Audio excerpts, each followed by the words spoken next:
This is an ABP Life podcast.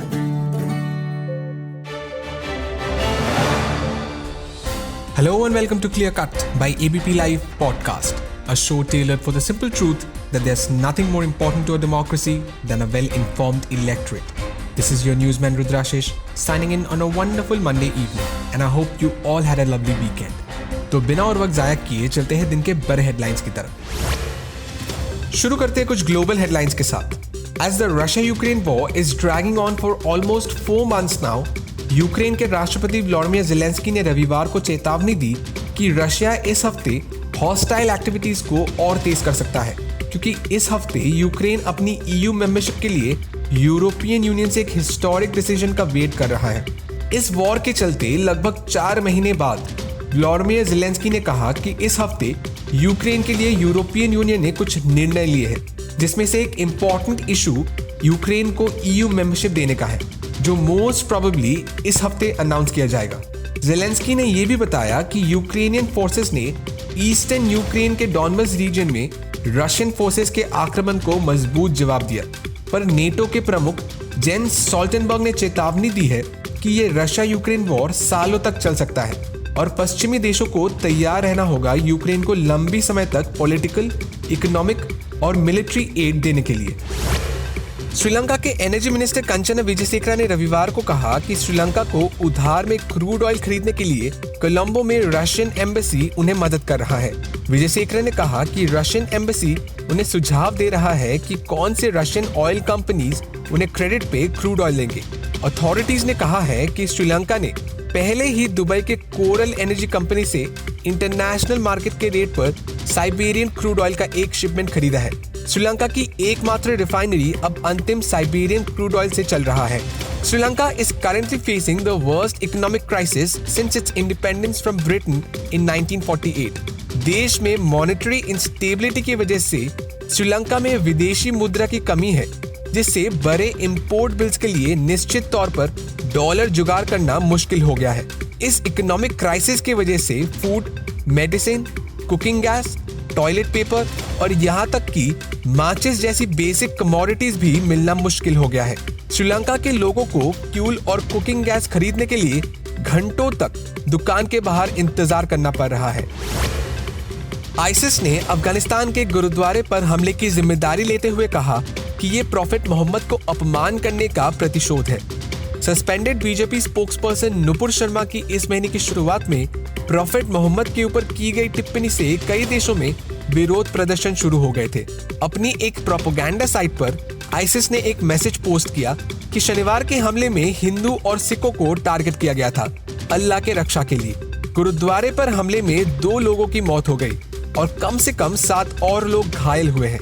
Taliban के सत्ते में लौटने के बाद से पूरे अफगानिस्तान में बॉम्बिंग्स कम हो गए हैं, लेकिन कुछ महीनों से माइनॉरिटी कम्युनिटीज पर हमला हो रहा है, जिसका जिम्मेदारी आईसिस ले रहा है। आईसिस तालिबान की तरह ही एक सुन्नी मुस्लिम ग्रुप है, लेकिन इन दोनों में काफी आइडियोलॉजिकल डिफरेंसेस है। Now it's some national headlines. National Herald मामले में कांग्रेस नेता राहुल गांधी आज चौथी बार एनफोर्समेंट डायरेक्टरेट के सामने पेश होंगे। राहुल गांधी से पिछले हफ्ते 3 बार पूछताछ की गई थी और उन्हें शुक्रवार को चौथी दौर के लिए बुलाया गया था। हालांकि उन्होंने केंद्रीय एजेंसी को पत्र लिखकर अनुरोध किया कि इसे सोमवार तक टाल दिया जाए, क्योंकि उन्हें अपने मां कांग्रेस अध्यक्ष सोनिया गांधी के साथ रहने का ज्यादा जरूरत है, जो कि कोविड रिलेटेड मेडिकल इश्यूज की वजह से हॉस्पिटल में भर्ती है। पिछले हफ्ते राहुल गांधी के पूछताछ के दौरान कांग्रेस नेता और कार्यकर्ताओं ने भारी प्रदर्शन की, पर कांग्रेस इस हफ्ते से दिल्ली के निर्धारित धरना स्थल जंतर मंतर पर प्रोटेस्ट शुरू करेंगे। कांग्रेस कार्यकर्ताओं ने केंद्र सरकार की नए सेना में भर्ती होने वाली योजना अग्निपथ के खिलाफ कल से ही जंतर मंतर पर विरोध प्रदर्शन शुरू कर दिया है। आज शाम को कांग्रेस का एक डेलीगेशन देश के राष्ट्रपति से भी मीटिंग करेगा, जिसमें पार्टी हेडक्वार्टर्स में पुलिस कर्मियों के प्रवेश को लेकर कांग्रेस एक मेमोरेंडम सबमिट करेंगी। केंद्र सरकार की नए अग्निपथ भर्ती योजना के विरोध के बीच सोमवार को कई राज्यों में सुरक्षा बढ़ा दी गई है। ये रिक्रूटमेंट पॉलिसी 14 जून को अनाउंस हुआ, जो कि साढ़े 17 साल से 23 साल के युवाओं को भारतीय सेना के रेगुलर कार्डर्स में 4 साल के लिए सर्व करने की अनुमति देगा। ये स्कीम अनाउंस होने के तुरंत बाद ही इसके अगेंस्ट विरोध शुरू हो गए दिल्ली, उत्तर प्रदेश, बिहार, हरियाणा, तेलंगाना, उड़ीसा, वेस्ट बंगाल, मध्य प्रदेश, पंजाब, झारखंड और असम में। कुछ संगठनों ने इस योजना को वापस लेने की मांग को लेकर चल रही विरोध के बीच सोमवार को भारत बंद बुलाया है। 500 से अधिक ट्रेन कैंसिल किए गए हैं आज के भारत बंद के लिए। दिल्ली में कांग्रेस पार्टी वर्कर्स अब जंतर मंतर पे सत्याग्रह पर बैठ गए हैं और ये स्कीम वापस लेने का मांग कर रहे हैं। बिहार में पार्टी ऑफिसेज पर सिक्योरिटी बढ़ा दी गई है और अभी तक 20 जिलों में इंटरनेट सेवा बंद रखा गया है। झारखंड में अग्निपथ योजना के विरोध में सारे स्कूल बंद रखे गए हैं। अग्निवीर की नौकरी और भविष्य की सुरक्षा पर चिंताओं को संबोधित करते हुए सेंट्रल गवर्नमेंट एक प्रपोजल अप्रूव किया है, जिसके तहत मिनिस्ट्री ऑफ डिफेंस में 10% जॉब वैकेंसीज अग्निवीरों को दी जाएगी और उनको सेंट्रल आर्म्ड पुलिस फोर्सेस और असम राइफल्स के नौकरी में भी प्रायोरिटी मिलेगा। कश्मीर के सिक्योरिटी ऑफिशियल्स ने आज कहा कि पिछले 24 घंटे में सिक्योरिटी फोर्सेस के साथ 3 अलग-अलग शूटआउट्स में 7 आतंकवादी मारे गए हैं। अधिकारियों ने बताया कि शूटआउट के दौरान एक अरेस्टेड टेरर सस्पेक्ट के साथ 4 और आतंकवादी मारे गए कुपवारा जिले की लोलाब इलाके में। पुलिस ने एक स्टेटमेंट में कहा कि उन्होंने काउंटर टेररिज्म ऑपरेशन शुरू किया और शोपियन जिले के सिडाओ के निवासी शौकत अहमद शेख के खुलासे के आधार पर तलाशी ली, जिससे 2 जून को एक आईईडी ब्लास्ट में शामिल होने के आरोप में एक टेररिस्ट को गिरफ्तार किया गया था। एक दूसरे एनकाउंटर में लश्कर तैयबा के 2 आतंकवादियों को कुलगम में सिक्योरिटी फोर्सेस ने एलिमिनेट किया। In the third encounter Pulwama के चटपोरा गांव में एक टेररिस्ट को सिक्योरिटी ऑफिशियल्स ने एलिमिनेट किया। अथॉरिटीज ने कहा है कि इस साल अब तक 114 आतंकवादियों को सिक्योरिटी फोर्सेस ने एलिमिनेट किया है, जो कि पिछले साल से डबल है। असम में बाढ़ की स्थिति रविवार को और बिगड़ गई, जिसमें 9 लोगों के अलावा 3 बच्चों का भी मौत हो गया और बाढ़ में मरे हुए लोगों की संख्या 71 हो गई है।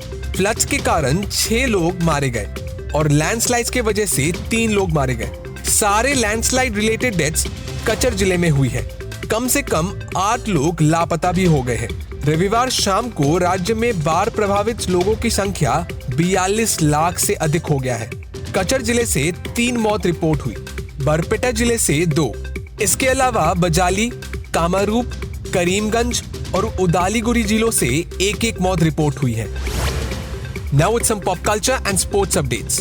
टॉम क्रूज की latest film Top Gun Maverick ने global box office records set करते जा रहे हैं, as the film is all set to cross $1 billion in the coming weekend. Top Gun Maverick, जो कि 1986 फिल्म टॉप गन का sequel है, क्रिटिक्स को भी बड़ा पसंद आया। On the 4th Friday, Top Gun Maverick witnessed a jump of over 75% in domestic collections and grew further on Saturday and Sunday.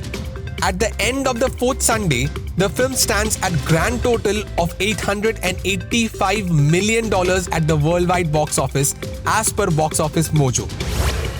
India और साउथ अफ्रीका ने 5 मैचों की T20 सीरीज में सम्मान साझा किया, क्योंकि रविवार को आखिरी गेम बारिश की वजह से रुक गया, बस 3.3 ओवर्स के बाद।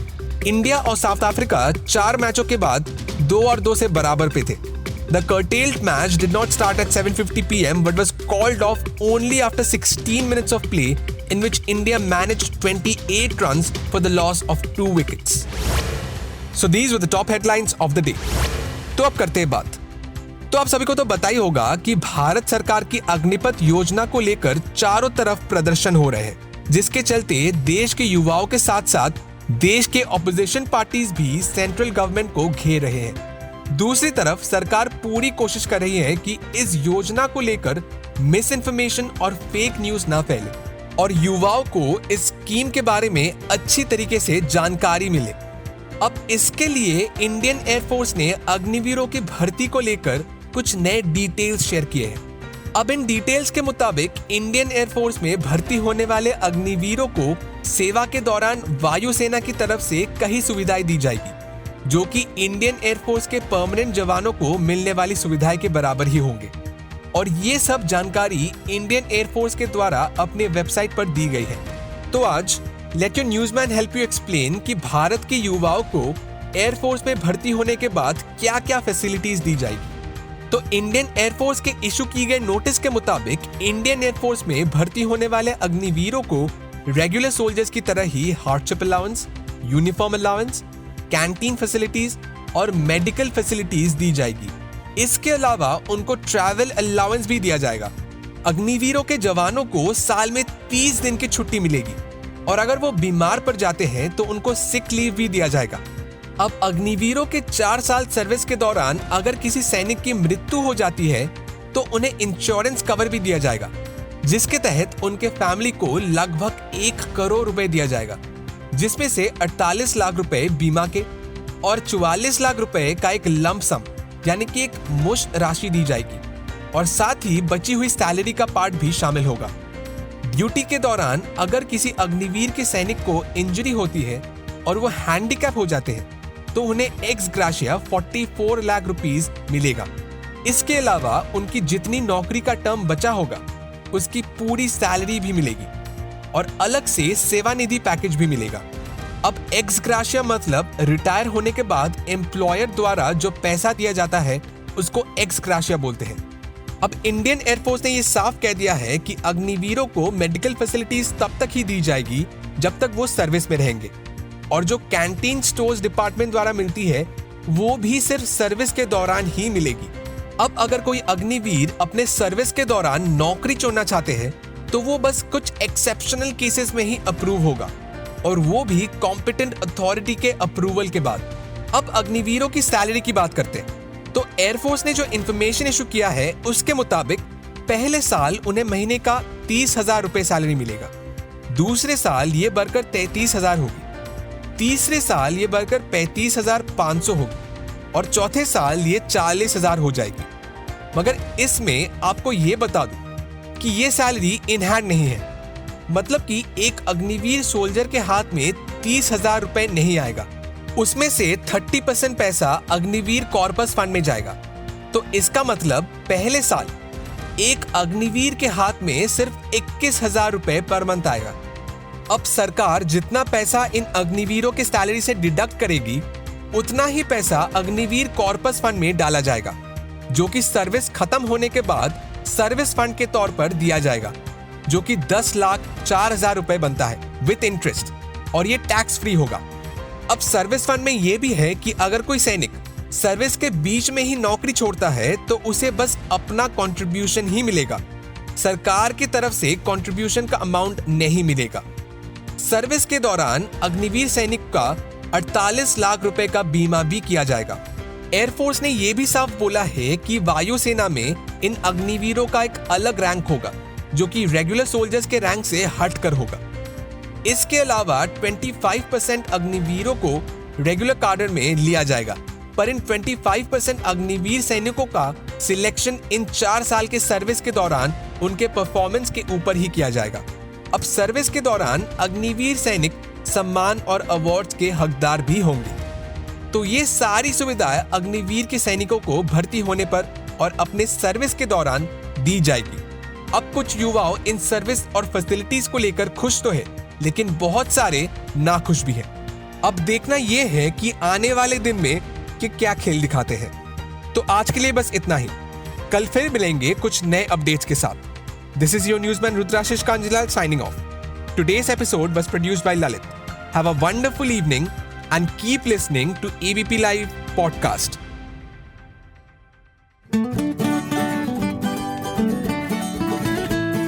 This is an ABP Live podcast.